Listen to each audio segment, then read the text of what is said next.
وأشهد أن محمدا عبده ورسوله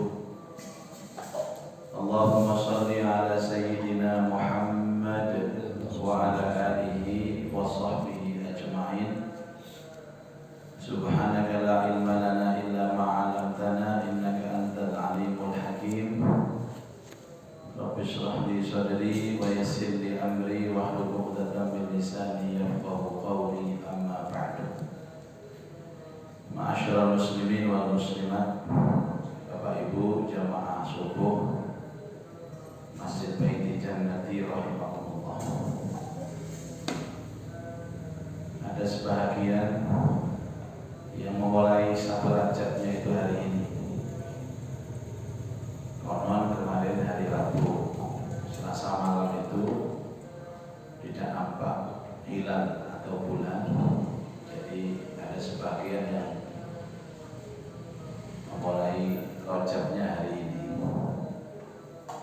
Bagaimana yang sudah mulai Rajab kemarin? Ya sama-sama benar. Kemarin boleh, sekarang juga boleh. Jadi ada yang puasa itu kemarin, ada yang puasa hari ini. Yang puasa kemarin berarti yakin kalau Rajabnya kemarin. Kalau yang puasa hari ini yakin kalau Rajabnya hari ini. Boleh, sama-sama boleh. Yang tidak boleh itu yang tidak puasa terus ngeroweng. Nah itu ngeroweng itu.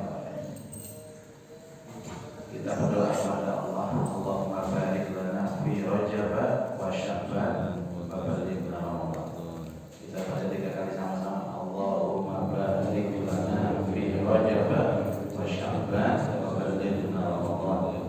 Allahumma barik lana fi Rajab wa Sya'ban wa ballighna Ramadan. Allahumma barik lana fi Rajab wa Sya'ban wa ballighna Ramadan. Semoga Allah berkahi kita di bulan Rajab ini. Ya Allah berkahi kita di bulan Sya'ban. Ya Allah sampaikan kita di bulan suci Ramadan. Amin. Allahumma amin.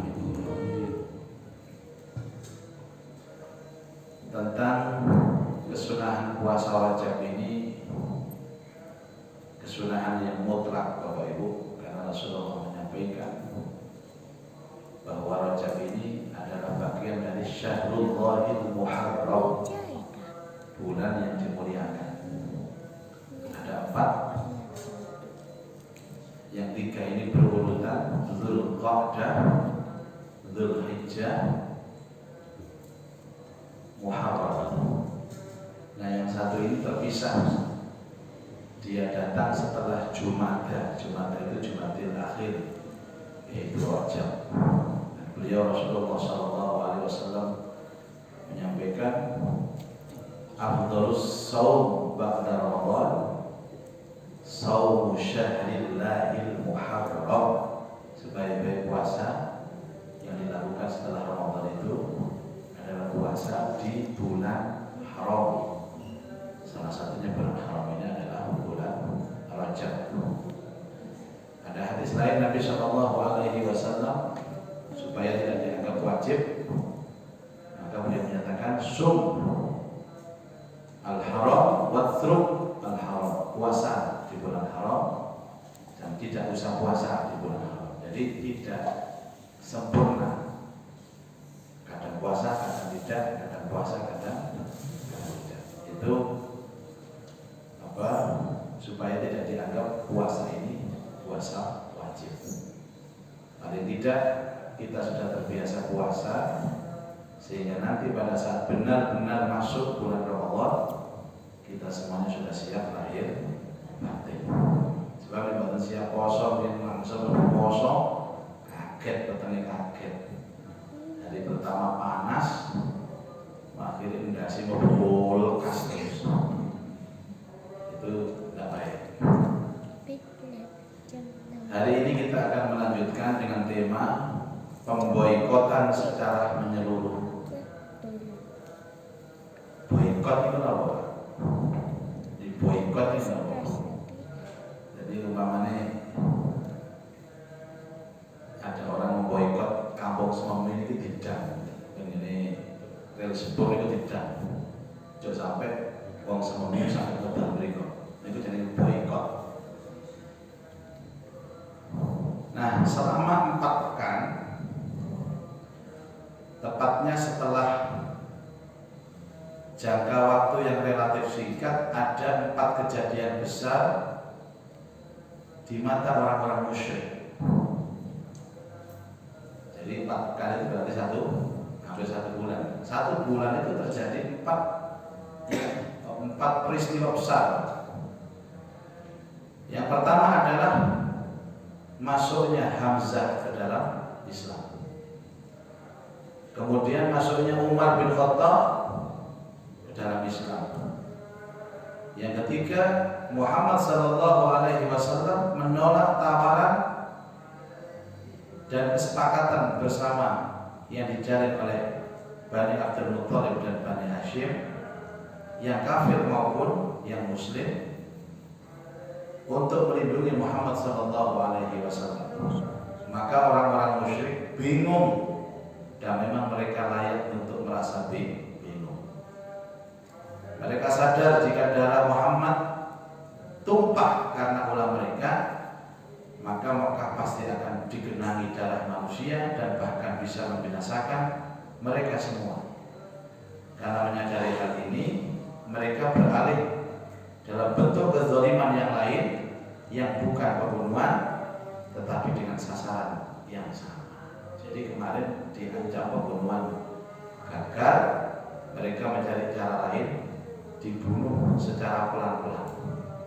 Apa itu Bapak Ibu? Istilahnya pembunuhan karakter. Ada istilah pembunuhan ekonomi. Ini dijajarno Muhammad ini bahaya.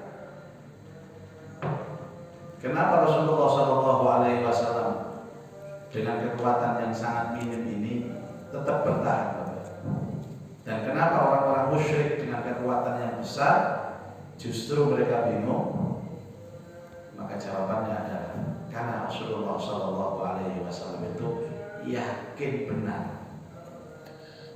Makanya itu kalau sudah yakin benar itu akan membuahkan sebuah kekuatan. Sementara orang-orang musyrik ini bingung karena mereka bimbang. Kalau memang langkah mereka itu benar, kenapa Hamzah dan Umar itu masuk Islam?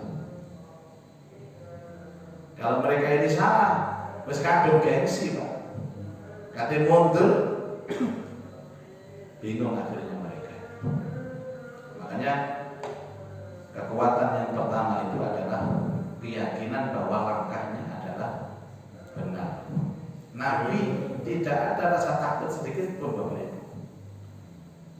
Makanya orang itu kalau sudah yakin benar, maka Allah akan berikan rasa percaya diri. Dan rasa percaya diri itu adalah modal pertama untuk, kalau istilah orang, bertaruh itu. Siapa namanya petinju yang Islam itu? Bukan petinju, apa sih? Olahraga UFC. Teman-teman itu. UFC. Nah, itu kalau itu kan yakin bahwa dia pasti menang, luar biasa. Ada satu tayangan video, lawannya itu sombongnya luar biasa, tapi dia sudah keder dari awal, menengai satu pukulan delosor.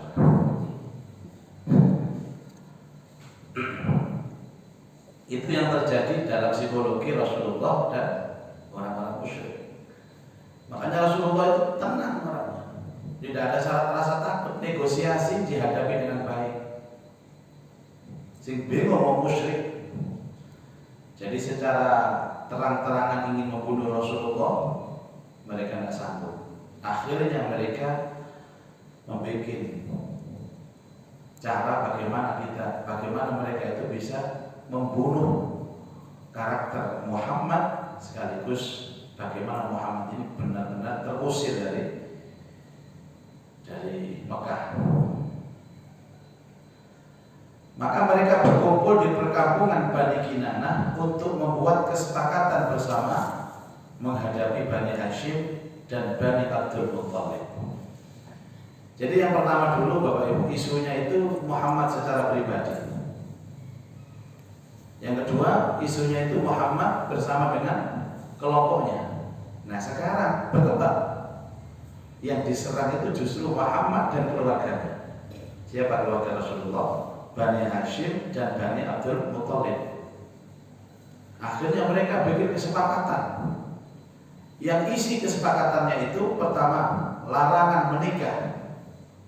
Jadi orang-orang Mekah ini dilarang menikah dengan Bani Hashim, Bani Abdul Muthalib. Yang kedua, larangan jual beli. Tidak oleh dodolan Bani Hashim, Bani Abdul Muthalib. Tidak boleh beli barangnya Bani Hashim, Bani Muthalib. Dilarang berteman, dilarang berkumpul, dilarang masuk rumah, dan dilarang bicara kepada mereka. Ini kan sudah pembunuhan karakter betul Bapak Ibu. Nikah tidak oleh, jual beli tidak oleh, kekancan berteman tidak boleh, kumpul tidak oleh, memasuki rumah tidak boleh, sampai ngomong tidak boleh. Jadi orang Bani Hashim lewat, Bani Hashim ngomong. Dan untuk keperluan itu mereka menulis di atas selembar papan berisi kesepakatan dan ketetapan untuk tidak menerima perjanjian dari Bani Hashim dan tidak perlu ambil peduli terhadap keadaan mereka sebelum mereka menyerahkan beliau untuk dibunuh. Jadi jaminannya kalau mereka Bani Hashim dan Bani Abdul Muthalib itu menyerahkan Rasulullah kepada mereka untuk dibunuh, maka perjanjian ini selesai. Tapi selama mereka tidak menyerahkan Rasulullah, perjanjian itu akan terus berlangsung. Nanti itu filmnya bagus sekali Bapak Ibu. Jadi mereka itu kelaparan, yang punya usaha toko bangkrut tokonya, karena mereka posisinya yang minoritas di Mekah itu. Bagaimana mereka diboikot seperti itu?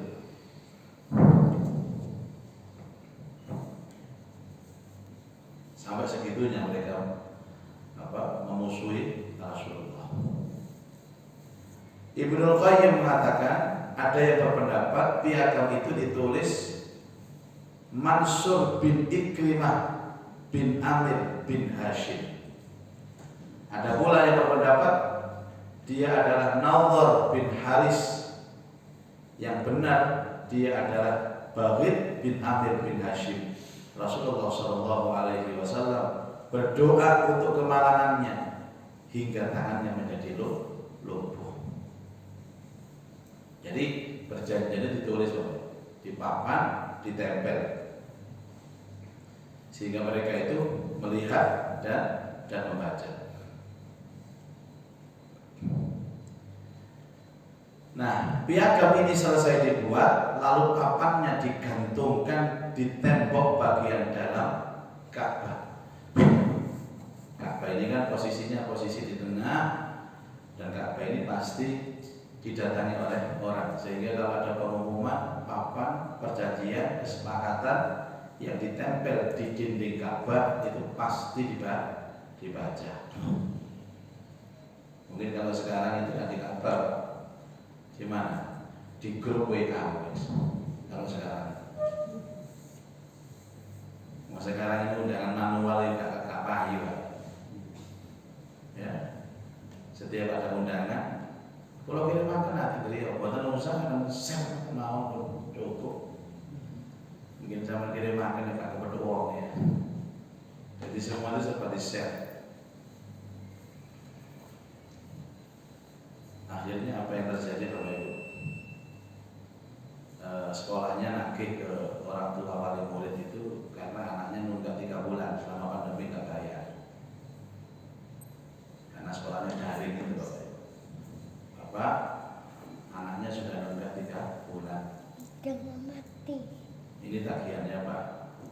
Jadi bapaknya, ya sudah.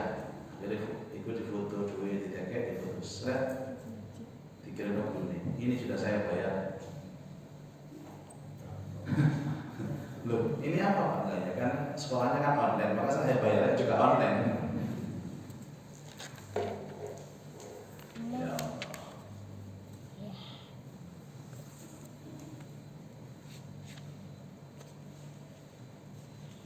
itu digantungkan di tembok bagian dalam Ka'bah.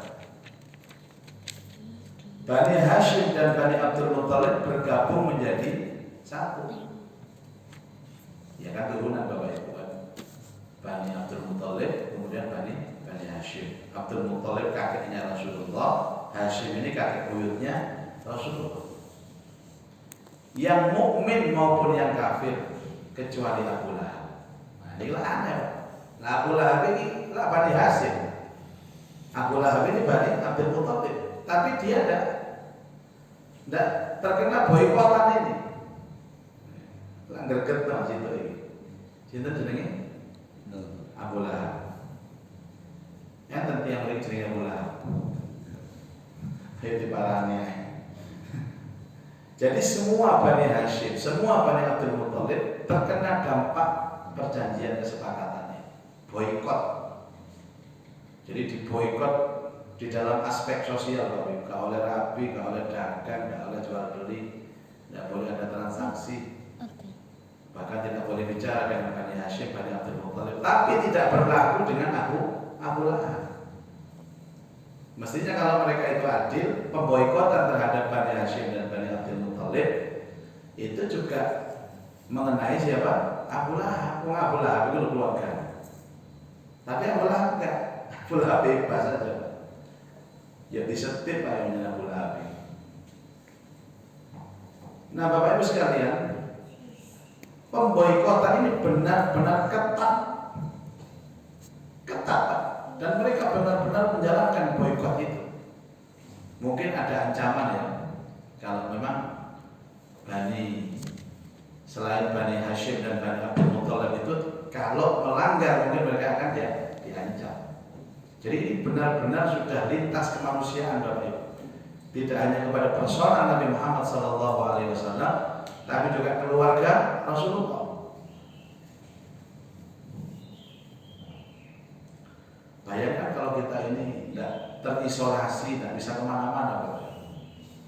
Ya mungkin 1-2 hari, 1-2 bulan saja masih stok beras ada, stok makanan masih ada. Nah, kalau sudah lintas 1 tahun, 2 tahun, ya habis, Bapak. Sehingga cadangan dan bahan makanan ini sudah habis. Boikot.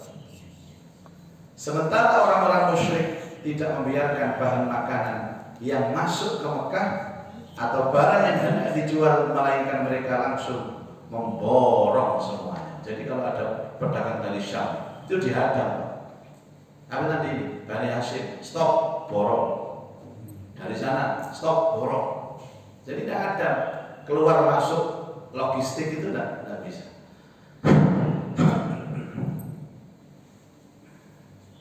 Itu dulu seperti ada orang kena bencana, Bapak Ibu, yang benar-benar kena bencana. Mereka ini kan tidak butuh apa-apa kecuali barang yang siap saji, makanan siap saji, pakaian yang siap pakai. Jadi orang-orang yang kena bencana itu saya mentransfer ya kayak toko, Pak. Ini saya bantu, Pak, transfer duit 10 juta. Lah gawe apa dari 10 juta itu? Butuhnya mangan, butuhnya pakaian.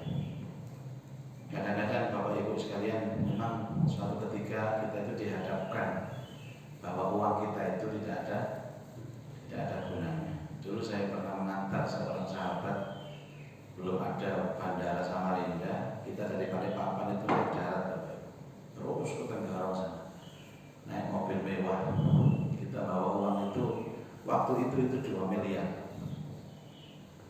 Ya, tiba-tiba di tengah gunung itu mogok, sinyal nggak ada. Saya alhamdulillah dari Balikpapan itu saya makan roti banyak. Sing kanca loro iki golongan sedina ngaliran. Akhirnya dengan dolek uang apa nggak ada yang nolong sampai hampir subuh wis kelaparan macam-macam. Padahal bawa uang 2 miliar. Kata yang satu bilang ini kita butuh duit ya, segoi. Aku butuh sego, butuh mangan, gak butuh duit. Ada kondisi-kondisi tertentu memang kita kalau panjenengan kelaparan, kosong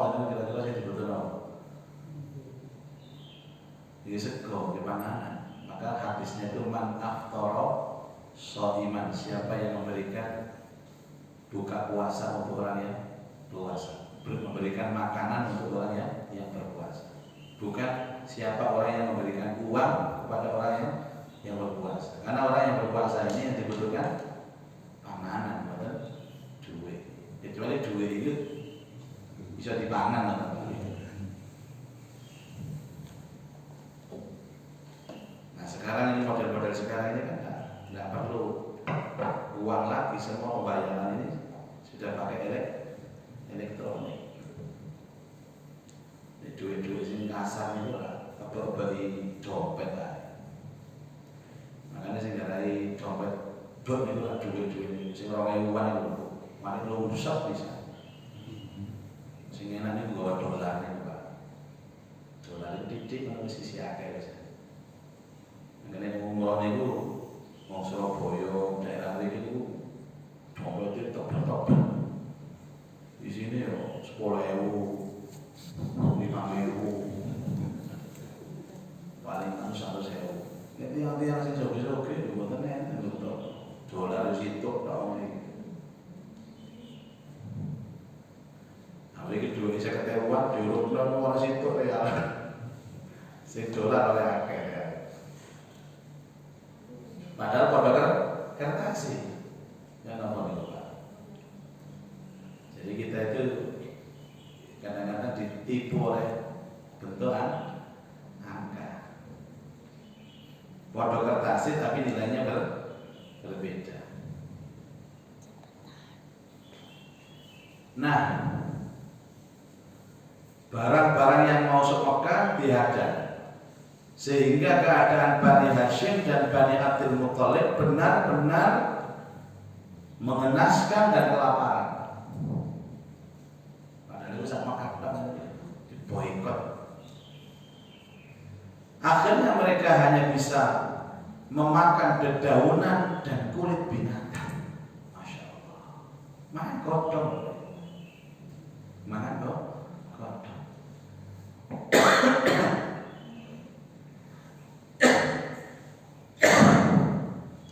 Memang orang itu punya apa Bapak Ibu? Punya feel ya, hati kalau dia kelaparan itu bagaimana dia supaya bertahan hidup.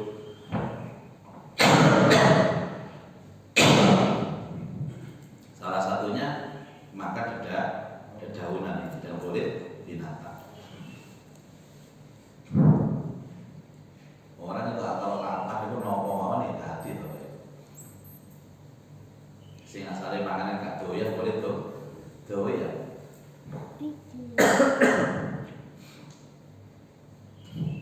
Tidak jarang terdengar suara para wanita dan anak-anak yang merintih karena kelaparan dari perkampungan Abu Thalib.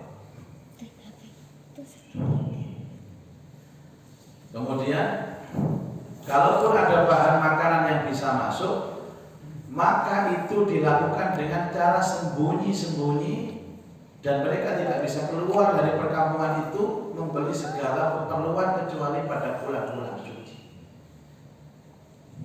Ini luar biasa, boikot ini luar biasa. Dulu Bapak Ibu ada seorang presiden mana itu yang pernah menghina Nabi, kemudian ada seruan untuk memboikot produknya. Kalau nggak salah presiden Perancis Perancis tadi. Kemudian diserukan untuk boikot produk Perancis. Ya tidak jadi Bapak Ibu nggak sepakat. Artinya kurang kompak gitu. Ya tetap saja. Dan produknya itu sudah masuk terlalu dalam. Dulu kalau nggak salah satu produknya itu air mineral itu yang sangat terkenal. Dan itu sudah ada di warung-warung kampung-kampung. Terus supaya untuk menaikkan taraf ekonomi masyarakat, boikot produk-produk toko-toko itu yang di depan itu Pak, Maret itu. Maret itu Pak. Alfamaret, Indomaret, ada Maret.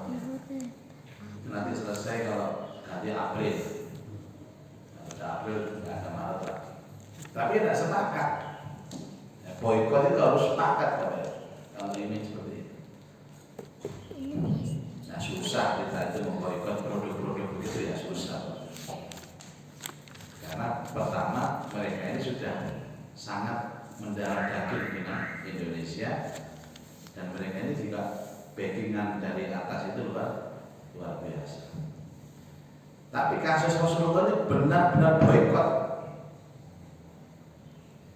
Jadi mereka membeli bahan kebutuhan dari kafilah yang datang dari luar Mekah, tetapi jika sudah jatuh di tangan penduduk Mekah, harganya naik melambung tinggi, sehingga mereka tidak sanggup membelinya. Jadi ada barang, tapi dinaikkan harganya. Jadi kafilah-kafilah perdagang dari Syam itu dihadang, diborong. Kemudian kalau ada Bani Hashim dan Bani Abdul Muttalib ingin beli, nah harganya dinaikkan. Jadi sistem ekonomi kapital kan salah satunya seperti itu, Bapak.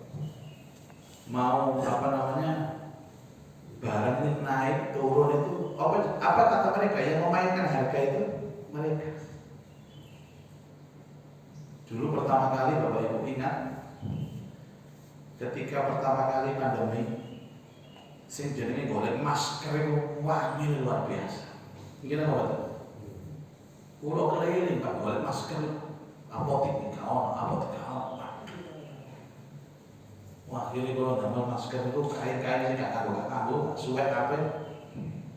Kayak masker. Niku saya rada kena. Kadang-kadang sing gak ketemu kain, Pak. Sing mana mau mana bojone, Dik, coba Dik, kayak masker itu. Tadi loro nih Mas. Ya pas kan pakai. Yo ojo iki Mas, ya aku terpaksa nglawas-lawas itu. Diketok tadi loro dari masker pas. Larang dapat itu Pak. Saya di salah satu apotek Citraannya, berapa Pak? Ini 300.000. Waduh. Kain ini cek terus kata saya. Karena waktu itu orang butuh.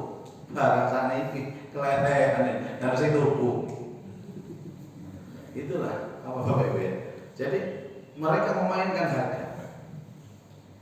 Apalagi hand sanitizer. Nggak ada hand sanitizer. Barangnya langka. Barangnya luar biasa. Muncul lagi namanya alat setan, alat setan namanya PCR. Pertama kali pulau PCR itu 3 juta. 3 juta pertama kali muncul. Saya itu 300 susu ya.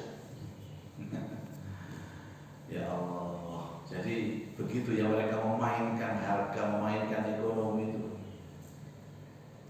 Yang korbannya siapa? Itu lah jenengan ini Pak. Biar koyo ini gak gawe masker mati. Ini gak gawe hand sanitizer mati. Karena urusan nyawa Bapak Ibu, dan mereka bisa membangun isu itu sehingga butuh betul. Itu pernah saya beli masker 1 ndil itu Pak, tinggal 1 ndil itu harga 100.000. Allah. Ini koyo mau tadi rasanya hati mau makan. Saya makan betul. Ya Allah. Tapi mangkal ini sing ngangsal ya mangkal ini. Karena merasa kita ini dibohongi, merasa ditipu, merasa dipermainkan, dan akhirnya merasa dizalimi. Luar biasa. Kayak biji harga 3 juta. Saya ingin 200. Sama terus ya. Antigen ini biaya itu 500. Ingin 30.000. Iki sing main sapa ora, masyaallah. Luar biasa. Jadi mereka yang memegang kendali ekonomi itu begitu memainkan, masyaallah. Sama ini jualan ya. Jualan baru ekonomi. Pertama kali muncul itu terjadi. Jutaan Bapak Ibu. Aku ini, iya 1 juta. Pun nanti niku oleh pirang tahun. Gak payu, Pak. Kalau dikai tok gak. Mau saya pondok pun gratis. Lah sapa sing melok go iki sapa?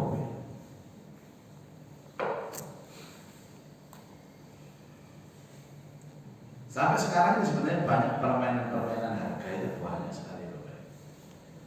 Ya, ya karena ekonomi kapitalis itu seperti itu dan pemerintah tidak punya kekuatan untuk bisa menstabilkan. Panjenengan sing nate haji apa berapa haji pertama tahun itu Pak? Tahun itu 2004. sama 2004 tumbas minuman kayak Coca-Cola itu rokok ya saat ini sama mereka rokok ya sing haji tahun 90 rokok ya gak tahu mudah stabil ekonomi stabil barang Indonesia Bapak zaman tumbas niki mawon tak niki nggih dengan 5 tahun lagi berbeda itu ekonomi. Kalau nggak ada serban, tumbas ini Medina, regane 10 real, 10 real Pak. Sampai saat ini 10 real. Toko ini podo. Kapan itu kalau ada manco, delok sih serban berbanyak ini regane piro? Paket Cak, 10 real. 15 tahun yang lalu 10 real. Waktu pengajian dan sejati Sidoarjo, waktu ngaji dilihat uang. Nah, tadi, kalau kok senang kalau serban sampai.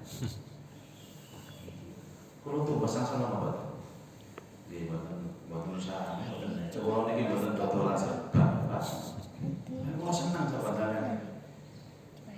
Mesti bodin tempat dinan.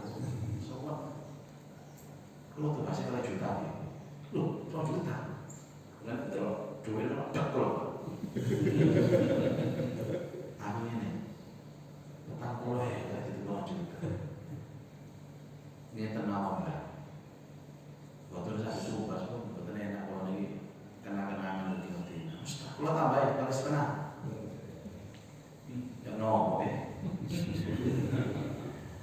Kalau saja ini pun senang Bu. Kalau col itu gak enak, pun ngeten mawon pun, nggih.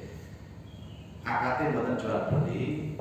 Kalau sedekah tentang sampean, saya kan sedekah duit 2,5 juta pulau. Jadi sama, nggih padha mawon. Nggih mboten. Kalau niku mboten niat dodolan. Nggih pun sembarang pun.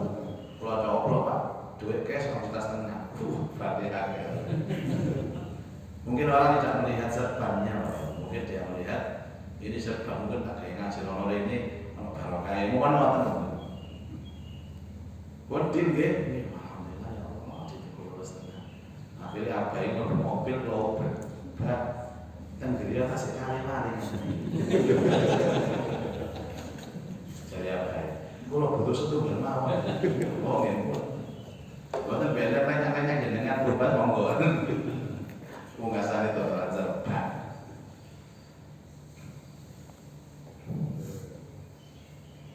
Jadi semua ada barang harga melonjak.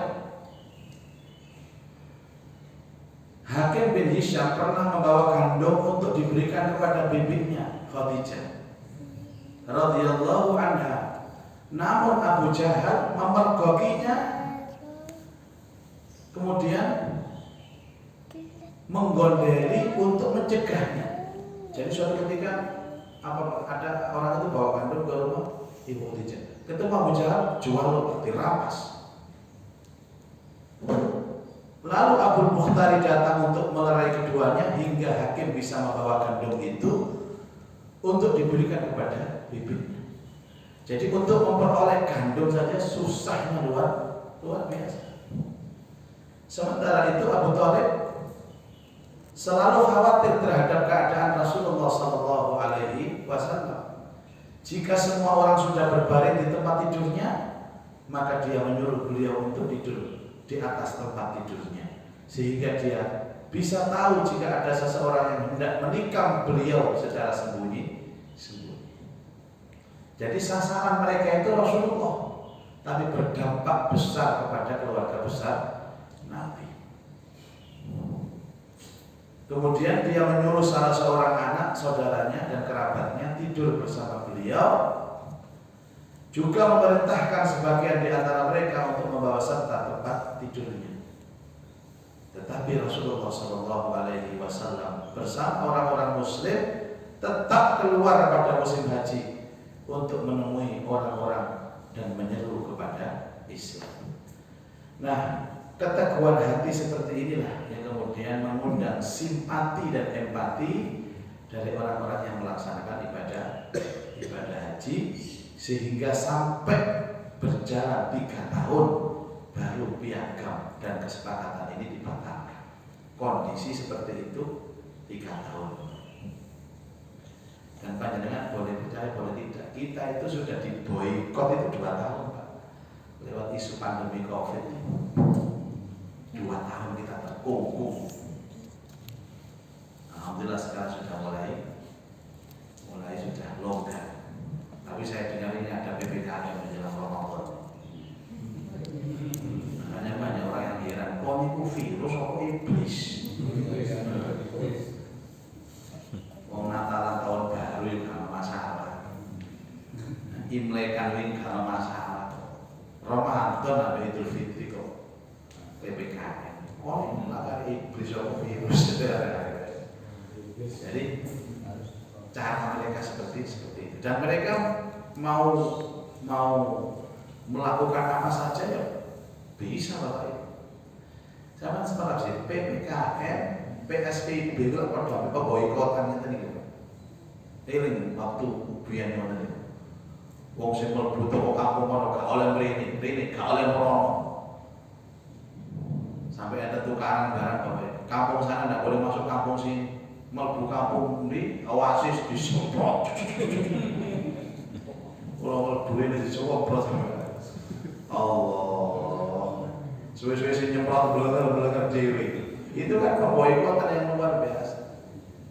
Dan Bapak Ibu, itu sudah ditotok. Karena itu sudah di luar norma, di luar batas kemanusiaan.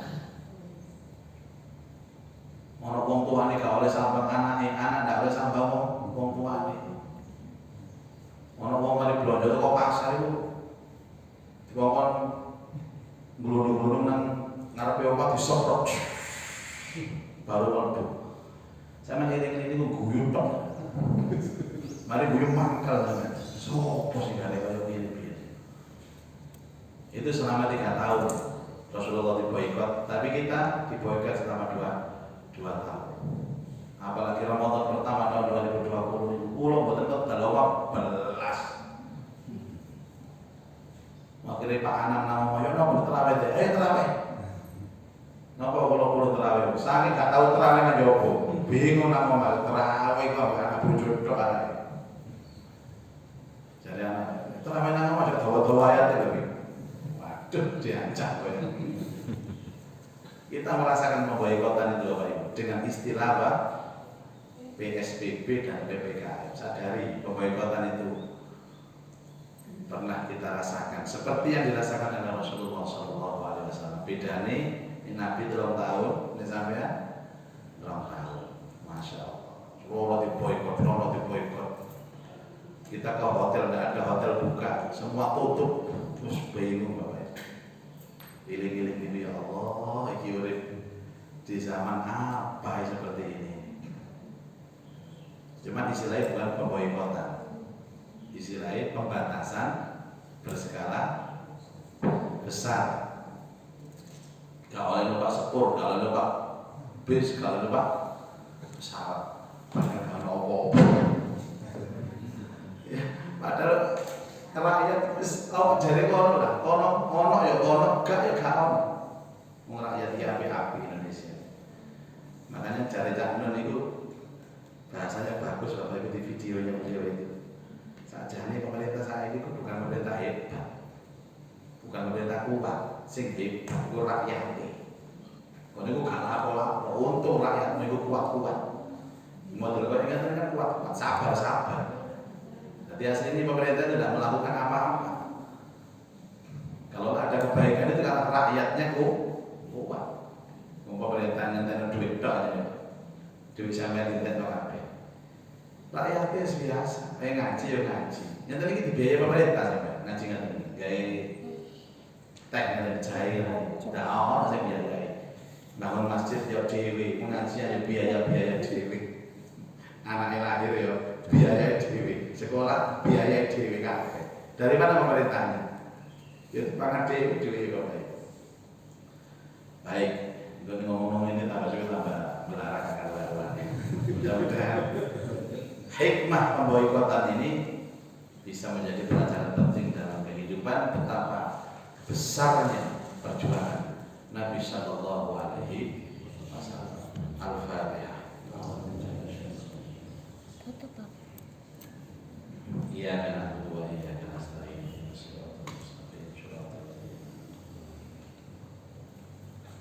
A'udzu billahi minasyaitonir rajim. Bismillahirrahmanirrahim. Alhamdulillah rabbil alamin. Allahumma shalli ala sayyidina Muhammad wa ala alihi wa sahbihi ajma'in. Allahumma anfa'na bima 'allamtana wa 'allimna ma yanfa'una wa zidna 'ilman nafi'a. Allahumma arzuqna fahman nabiyyin wa hifdzal mursalin wa ilhamal malaikatil muqarrabin. Rabbi yassir wa la tu'assir. Rabbi tammim bil khair innaka 'ala kulli syai'in qadir. Rabbana atina fid dunya hasanah wa fil akhirati hasanah wa qina adzabannar. Wa sallallahu ala sayyidina Muhammad wa alihi wa sahbihi wa baraka wa sallam. Walhamdulillahi rabbil alamin. Subhanakallahumma wa bihamdika asyhadu an la ilaha illa anta astaghfiruka